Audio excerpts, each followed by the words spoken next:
ऐसे हैं जिनकी पीएम किसान की ईकेवाईसी नहीं हुई। तो पीएम किसान की ईकेवाईसी का जो गांव वाइज डेटा है, उस गांव का कौन आदमी है, क्या मोबाइल नंबर है, सब विकास जी के पास अवेलेबल है। वो डेटा आप ग्रुप में डाल देना, उन गांव के लोगों को बुला के उनकी ईकेवाईसी कर देना, ताकि उनको जो 6,000 रुपए सालाना मिलते हैं वो उनको मिलने लग जाए। और ये जो ईकेवाईसी अगर कोई सोचता है कि जी मैंने तो करा ली 6 महीने पहले, साल पहले, ये सरकार की तरफ से डेटा आता रहता है, क्योंकि वो जो ईकेवाईसी वाला सिस्टम है इसी तरह हो गया है जैसे जीवन प्रमाण वाला होता है कि 2 साल बाद 2.5 साल बाद सरकार इसको कराती रहती है। कहीं ऐसा ना हो कि किसान की डेथ तो नहीं हो गई है तो इसको बेनिफिट क्यों जाए। तो ये आप गांव में थोड़ा ऐसा होता है कि जी वो हर जब भी आप किसी को फोन करोगे वो यही बोलेगा कि जी मेरी तो हो चुकी है। तो आप कृपया करके बोलो नहीं सर, आपका डेटा दोबारा आया, आपको कराना पड़ेगा, साल 1.5 साल में सरकार कराती है। हाँ, पोर्टल पे लिखा आ रहा है कि इसकी तो ऑलरेडी हो चुकी है और अब नहीं हो सकती, तो मान लीजिए कि वो डेटा जो हमने आपको शेयर किया वो अपडेट नहीं है। एक बात। दूसरी जो स्कीम है वो है आयुष्मान की। अभी भी करीब 1.25 लाख लोगों का आयुष्मान कार्ड यहाँ बनना पेंडिंग है। तो आयुष्मान कार्ड के लिए कृपया करके, जो उसकी भी हमने लिस्ट दे रखी है, वो आप अपने गांव में एक दिन में सबको फोन करके बुला ले कि भाई आपका आयुष्मान भी नहीं बना है और उसका नाम, उस परिवार का नाम पीएम किसान में भी है तो पीएम किसान में नहीं बना है, आप अपनी ईकेवाईसी करा जाए ताकि आप लोगों को दोनों स्कीमों का बेनिफिट मिल जाए। और गुड़गांव में तो बहुत सारी हॉस्पिटलें हैं जो आयुष्मान के अंदर ऑलरेडी कवर है, तो उनको कवर कर लेना।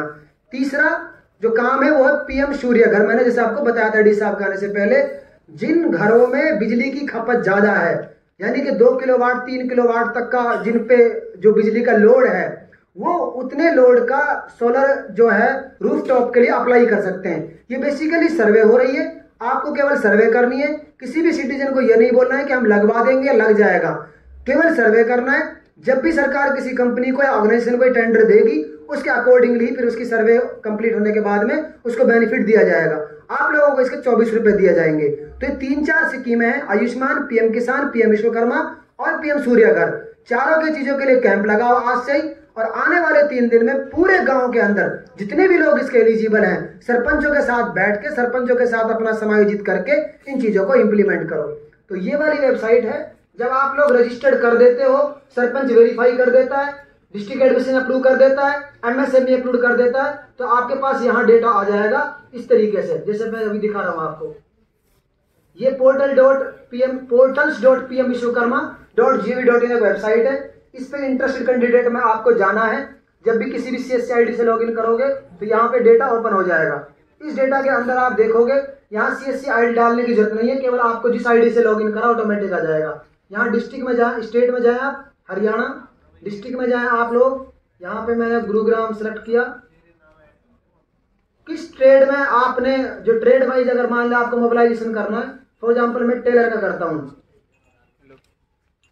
ये ट्रेड आपको इसमें सर्च करनी पड़ेगी क्योंकि हमारा डीएम आपको बता देगा, या आप खुद सर्च करते रहना कि जी मेरे उसके अंदर कितने लोग टेलर के, कितने कारपेंटर के, कितने वो अलग अलग आ रहे हैं। अब आप देखोगे जैसे ये लोग, इतने सारे जो लोग हैं ये वाले, ये पूरा यहाँ पे आप इसको 500 सेलेक्ट कर देना, पूरी लिस्ट आ जाएगी कंपाइल होके कि कितनी लिस्ट है। अब टेलर ट्रेड में गुड़गांव के अंदर अब तक 43 लोग एलिजिबल हो चुके हैं, यानी कि ये लोग अगर ट्रेनिंग शुरू कर देंगे तो इनको ये जो स्कीम का बेनिफिट है ये जाना शुरू हो जाएगा। अब इनको इन्फॉर्म कैसे करना है? इनको इन्फॉर्म करने के लिए फॉर एग्जांपल ये सबसे ऊपर वाला बंदा था, इसके अंदर ये रेणु देवी है, तो रेणु देवी के सामने एक्शन का बटन है, एड सेंटर पे क्लिक करना यहाँ पे, और रेणु देवी का यहाँ पे आपको नंबर वगैरह सब मिलेगा। यहाँ पे आपको रेणु देवी का जो नंबर था ये यहाँ पे लिखा हुआ ये रहा, इस ये वाला, इस पे आप कॉल करेंगे और रेणु देवी जी को बताएंगे कि मैडम आपका जो है इस स्कीम के लिए आप एलिजिबल हो चुके हो और आपको 6 दिन की ट्रेनिंग अटेंड करनी है। पहले दिन की ट्रेनिंग घंटे 2 घंटे की, उसमें केवल ओरिएंटेशन है, पूरे जैसे आपको बताया जा रहा है इस तरीके से बताया जाएगा। बाकी जो ट्रेनिंग है वो 5 दिन की कंटिन्यू ट्रेनिंग है, उसको अटेंड करना पड़ेगा, उसमें सर्टिफिकेशन वगैरह होती है। तो यहाँ पे जब उसको आप करोगे, ट्रेनिंग सेंटर सेलेक्ट करोगे, अभी टेलर ट्रेड के लिए हमारा जो जेएसएस गुरुग्राम है ये अब शो कर रहा है, ये जेएसएस गुरुग्राम बिल्कुल तैयार है। ये कहता है कि अगर मेरे पास आप लोग कम से कम 10, यानी कि जो एक बैच बनता है वो 10 लोगों का बनता है, और अधिकतम 40 से ऊपर 45 से ऊपर का ये लोग कंसिडर नहीं करेंगे। 10 और 45 के बीच में अगर आप इनको कैंडिडेट प्रोवाइड करा देते हो ओटीपी से या इनको फोन करके कि हाँ जी ये लोग तैयार है ट्रेनिंग के लिए, तो फिर ये लोग वहां पे ट्रेनिंग शुरू हो जाएगी और इनको बेनिफिट मिलना शुरू हो जाएगा। अगर आप इसकी मोबिलाइजेशन नहीं करेंगे तो कई सारे प्राइवेट पार्टनर्स और भी हैं, वो इसकी मोबिलाइजेशन कर देंगे केवल 60 रुपए के चक्कर में, और इनकी ट्रेनिंग का उनको पता नहीं चलेगा। फिर ये बेचारे ऐसे परेशान थक के बैठ जाएंगे, बोलेंगे जी हमारे पास तो फोन आया था और हमारी अब तक ट्रेनिंग हुई नहीं है। तो इसीलिए मैं CSCVLE से रिक्वेस्ट करता हूं कि ये आपके गांव के लोग हैं, इनकी मोबिलाइजेशन करो। JSS गुरुग्राम पे आप इसको मोबिलाइज कर दो, या विकास जी आपको प्रॉपरली बताते रहेंगे कि टेलर ट्रेड में कौन सा कहां पे ट्रेनिंग शुरू हो रही है, कारपेंटर में कहां पे हो रही है, मैसन में कहां पे हो रही है, बार्बर में कहां पे हो रही है, वो अलग अलग यहाँ पे आते हैं। तो जैसे आप मोबिलाइजेशन शुरू कर दोगे, लोग वहां पे पहुंच जाएंगे, ट्रेनिंग वाला पार्ट शुरू हो जाएगा और जो स्कीम है बेनिफिट इसका मिलना शुरू हो जाएगा। यहां तक सबको क्लियर है?